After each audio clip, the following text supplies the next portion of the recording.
तुम्ही पाहत आहात MCN न्यूज मराठी।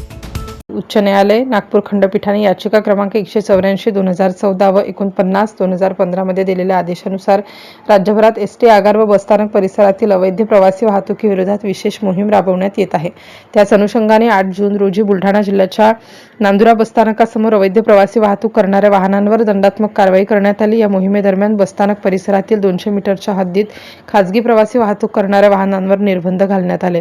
सदर कारवाई नांदुरा पोलीस स्टेशनचे ठाणेदार जयवंत सातव यांच्या मार्गदर्शनाखाली हेड कॉन्स्टेबल संतोष मुंजाळ, वाहतूक पोलीस ज्ञानेश्वर वाघमारे, सुखदेव काकड, श्रीकृष्ण संधुके तसेच नांदुरा बसस्थानकाचे वाहतूक नियंत्रक प्रदीप गायकी यांनी यशस्वीपणे पार पाडली।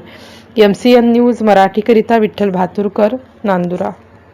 सर्वोच्च न्यायालयाने दिलेल्या आदेशानुसार तथा परिवहन मंत्री व रापने दिलेल्या आदेशानुसार बसस्टँडच्या आवारामध्ये तसेच 200 मीटरच्या परिसरामध्ये कोणत्याही खाजगी वाहनाला प्रतिबंध करण्यात आलेला आहे। खाजगी वाहने जर 200 मीटरच्या आतमध्ये आल्यास त्याच्यावर कायदेशीर कारवाई करण्याचे आदेश प्राप्त झालेले आहेत। तरी सर्व प्रवाशांना विनंती करतो की आपण खाजगी बसने प्रवास न करता किंवा खाजगी वाहनाने प्रवास न करता रापो बसने सुरक्षित प्रवास करावा व महामंडळास सहकार्य करावे। धन्यवाद।